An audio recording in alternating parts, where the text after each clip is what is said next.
against the MAC. 4,100. 4,000 right. votes would mean a small village somewhere in Isiolo. I mean, a county, a ward, or perhaps one ward in a place in, very small area.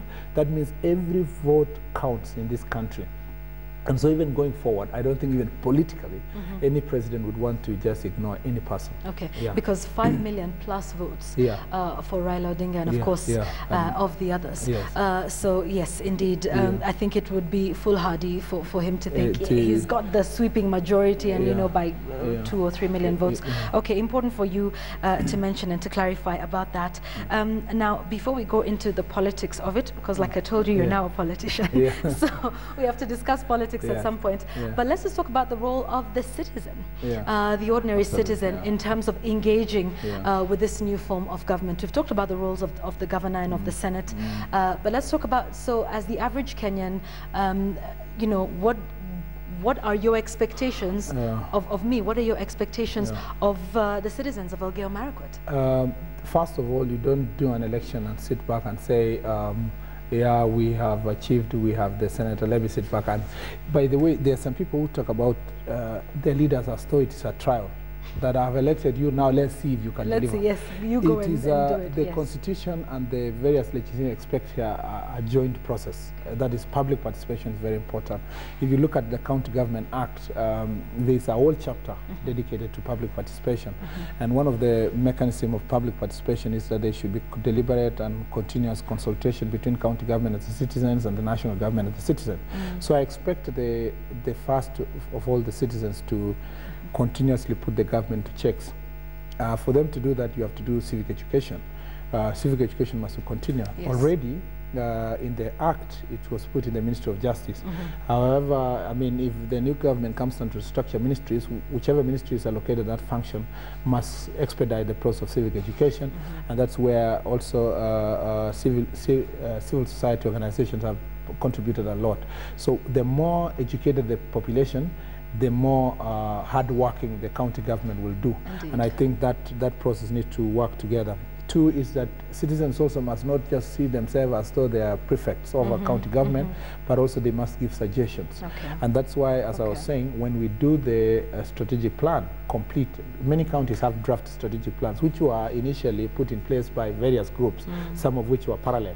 Now it is for the governor and the county assembly to pull together, appoint a committee or a department that will do the strategic plan, be approved by the leadership, and then citizens to input into that strategic plan so that we have a master plan. The importance of having a master plan is this. I mean, and that's what the Constitution says, that you only allocate resources based on the plan. So that master plan is very important. Very, very important. Right. No allocation of resources that is not within the plan. So if allocation of resources is done outside the plan, that means the governor cannot give roadside declarations. Neither can the senator or the because the money is given based on the plan. So it will be the responsibility of the citizens to just say, we said we are doing this road. How far are we? And why did the resources get diverted to health? We said we are going to do health, why are these resources diverted to education or something like that? Or you cannot go ahead and say, after we finish the plan, you say, oh, these people are very few and they never voted for me last time, let's not put the money here. No, you have to stick to that, because if you deviate from the requirement, you are likely to be sued and the resource may be stopped. The allocation of resources may be stopped. And so it's incumbent upon the citizens to also engage with their county governor and the county assembly and say, these are the things we feel that are important. These are the issues, roads, it could be business opportunities or that sort of thing, to make sure that the master plan is right, such that the allocation of resources is in line with that. In fact, marking scheme, when I was campaigning, I kept telling people that I'll bring a report card at the end of the 5 years. And the marking scheme is basically that master plan. Because we don't want, after 5 years, leaders are being judged for the wrong reasons. By the way, it's terrible, because in this country, you will find that people will be re-elected based on you came for many fundraisings, or you attended more funerals, or you did all this kind of thing. I don't want to be that leader that will be voted just because he was there with people happy, you know, making people basically happy, you know, that we greeted Mheshimiwa or something of that sort. It should be based on concrete plans that have been put in place by the county, which are long-term and beneficial to the people in a long-term whatever. Because the fear for politicians, and including people like me, is that people want quick fix. And so if you start doing quick fix in the first term, in the first county government, whatever, you will have a disconnect. You will have this business of having, you know, a half-done project here. You see in some CDFs, in some constituencies, you found that you are 1 million in a year or 50 million in a year. The MP, because he wants to please everybody and get votes across, you have a project that is half done across. So after 5 years, people say, you know, this school took long and much has been done. I would rather we have a plan. When we put more money in one hospital, a hospital can serve a whole county. We put all that money there, regardless of where it is situated. You do a stadium somewhere, you do it. And then, you know, after 5 years, you can keep going, achieving that plan without trying to meet narrow interests of so it's doing a little bit of everywhere and actually ending up achieving very little. Let's talk about that, because I think a question came up with they're talking about CDF and the allocations to the county. So we know the allocations to the county are run by the county governor, and he'll be in charge of implementing that. Who's in charge of CDF? Still, members of parliament retained in the last legislation. The last parliament retained the CDF to continue being supervised and managed by the members of National Assembly, which is the constituencies where they come from. And I foresee a situation that will have to be rediscussed, because we either that money, of course, to a great extent, the responsibility is no longer now member of parliament directly doing it, because there is recognition of the fact that it is a separation of powers. So more or less, county government will have to have a role. But ultimately, I think in the long run, we have to match that money to be run fully by county government. Of course, it will be an unpopular position among the National Assembly members. Perhaps it will be popular among the senators. Now, the problem with that is that everybody is trying to say, how will I show 5 years down the line that I've worked? But that's why I'm saying, if we have the bigger master plan, it will work. And for now, immediately as we work through that legislative process, the strategic plan or the plan for the county will give a roadmap as to what the CDF should focus on, and perhaps it should focus on education, and then the other resources can focus on something else. There are going to be more devolved funds or decentralized funds if Jubilee is going to promise, and I believe it's going to keep its promise in terms of manifesto. That includes the money that's going to go to the youth, the money that's going to go to the women at the local level, and so the structure of dealing with that will have to be provided for in our legislation. Okay, all right. Let's get into some of these questions now, and your tweets are showing live on air as we speak. So here's one from Benson Naibe. I guess this is the point at which we go a little bit political now. As a lawyer, what's your take on the plans that court has to file that petition on elections? I think it is democratic, it is legal, it's accepted in the law, and we must not castigate them for basically just going to court, because that is what all of us cried for since last elections, that we need people who they are unhappy, they should take legal process and go to court, because that is peaceful. And I'm very happy that their court supporters are waiting, you know, for a legal process. But I am not convinced that they had from the word go concrete evidence that there is something which has been done. It is like something like, from the numbers we see, it must have been stolen. So we will go in the reverse to find out when was it stolen and where. And this is personal for me, for the Prime Minister. For me, I think he has done a lot for this country. He has served this nation for a long time. I think if I saw someone writing on Twitter, and I don't remember the names, I would have acknowledged properly, and he was saying that yes, he was misadvised on some things, he lost elections, and that and now people who are advising him to go to court wants him to lose his statesmanship. I think there is a point in life where you say, yes, perhaps, you know, I don't agree with 1, 2, 3, but this is enough. I want to move forward to do other things and remain focused in uniting the nation. It's not all people are going to win elections, and I think as long as you keep focused, I think for me, if I had personal advice to him, I would have said, you drop this case, focus on other things that you can do nationally and regionally, and work with the government in place. You will have another chance to fight, and I don't think it's necessary to still run for presidency, but you can contribute to the nation. You can have your Mandela moment. Everybody has his Mandela moment. I think this was his, to just take it with the strides and say, ladies and gentlemen, let's move forward. Okay, all right. Let's talk about politics now. You've been outside of politics. You've been analyzing politicians, and now it may come to the point where we will start to analyze you. What are the challenges that you see for yourself personally going forward?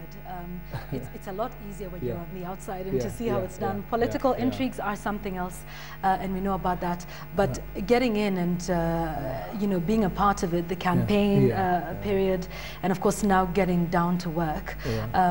What do you think would be the achievements that you would do, you would make, the challenges that you will face? Well, first of all, you know, the day we are going to join the Senate, I think it will be akin to sort of the day you join Form 1. Oh, join Form 1. Yeah, you know, you're a mono in that way. Yeah, everybody has come here. These are the people who qualify. They got the marks to join this very important school. And trying to know each other, and the little bit of fear as to whether so-and-so is going to do this to our government. Will I be good enough? Will I be good enough? Will I mesh up to these elders and so forth? So that's generally, but also that the disconnect between your role and the expectation of the public. You know, there is possibility that what the public know about what they expect from the senator and how you are going to perform to them, so that you might find yourself running around the county and leaving your really responsibility as a senator. So I have to balance that, and what I've done is that you know, the team that worked with us and were elected in the county, we are going to sit down and do the strategic plan, and people will know what's expected of the senators, the whatever roadmap, but also personally putting in place certain legislations that I'd like to push, and I've already explained to the public in the local level. I'd like to see legislation that will structure benefits that are going to accrue to counties based on resources allocated to those places. If you have coal in Makueni or is it Kitui, how will it benefit the people of that area? If you have Flospa in Kerio Valley, in Elgeyo Marakwet, how will it benefit the people of that area? That's one legislation I'd like to see done in the next 100 days. We would like also to restructure regional authorities so that you have inter-county corporations, give more responsibility to those regional authorities like Kerio Valley Development Authority, where I come from, to do the big infrastructure projects within the 5 counties. That's one legislation. Again, I'd like to see either through me or the national government be done in the next 6 months or something, or 100 days. Those are, I mean, among other legislation that I'd like to push. I like also to remain an inspiration to young people, opening opportunities, explain to them what they need to do. Linking them with opportunities that are existing nationally, internationally, so that, you know, we can be able to move forward as our county. Those are the things I want to do. I strongly believe that with the youthfulness and the energy that I have, I will be able to deliver to the people the expectations, but I will never be able to do it alone without the people. So I still hope that we'll continue. I want to continue being myself. You know, that's the other problem with this country. When you are elected, you know, everybody expects you to look different, to eat in a different place, to walk in a different place. And let's talk about that, because Kipchumba is here in a shirt. We would expect Senator-elect to be here, and hopefully you will still, you know, you won't stop taking some of our calls when we invite you for interviews to talk about some of these issues. Do you think that will change for you, or is that? Do you think that pressure then comes from the citizens? It does. Because you know, Senator-elect, you must look a certain way, be a certain way. We saw Mheshimiwa in Amatatu. When he doesn't he have money? He was eating with Donald Fox. What's wrong with him? I think I have not seen it for me yet, because it's still early, but it used to happen all the time. I see other MPs, and you see comments that people have as that Mheshimiwa is broke, you know, why is he behaving like this? And everybody expecting them to just amass as much wealth as possible. I will remain authentic to the best of my ability, and we will hold you to that. Whether it means being on Facebook or Twitter, respond to as much calls as I can. Unfortunately, of course, you can't be able to deal with, we get about I get personally not less than 300, 400 phone calls a day. Yes. Wow. You can't be able to respond to all of them and work. Understood. But to as much as possible, remain yourself, authentic. So you'll still be the one handling your Twitter account? Yes. You won't have a handler now, so that when we tweet you, it's some response that we're like, no, that's not really I take responsibility. I take responsibility. Okay. Maybe just get someone to run fan page or something, but my own Facebook account and Twitter, I'll run it on my own. Okay, all right. And we will hold you to a lot of these things, remaining authentic. And we will remember that you said this March the 11th at around 8 o'clock on Sunrise Live, national television, and indeed around the world as well. I'd like us to talk also about a lot of analysts saying that you are the man to now take over William Ruto in the Rift Valley and to now be the point man in that region. Your thoughts on that, and if so, is this something that you're willing to do? That is too early. It is premature to imagine. I've always told, and I told William Ruto to the face, that we are so many young people who are hoping that they can contribute to support his presidency. I usually use the examples in the Bible that if you want to, there's the position of Elijah and the one for Elisha. That for those who understand the Bible, that Elisha walked with Elijah for a very long time before he got the double anointing. And that sometimes if you want to be rewarded, you must remain loyal and support other people achieve their cause. In the process, perhaps you will be one of the people who are doing that. I don't keep my mind on something else. My focus is basically to deliver exactly what I want to do right now, in the hope that in the long run, if there shall be that opportunity, we'll be able to serve. And I don't think it's me alone. There are so many of other young people who are aspiring to provide leadership. And the other thing is that I don't want to also be expected to think only that you have to basically be a king in your area so that you can ascend to national level. And, and this is something that we have had discussion with many people, that I hope people should not imagine that basically until you marshal your tribal numbers, you can be elected. It should be that you have to first impress people as insofar as what you're going to do for them, so that your track record should matter in the long run. And for now, I'll just want to be a very obedient and hard-working foot soldier. Okay, before you get there. All right, so supporting everyone. It looks like you're getting good at becoming a politician. The answers are politically correct, so you're halfway there, getting there. Kipchumba, as we wind up our discussion this morning, and of course, that question has just come in. You will not be able to get away from this. Hillary says, congratulations, Senator. What are your future plans beyond being a senator in Rift Valley? Do you see yourself becoming president of this country someday? Why did you ask that question? Maybe, yes. Good stuff.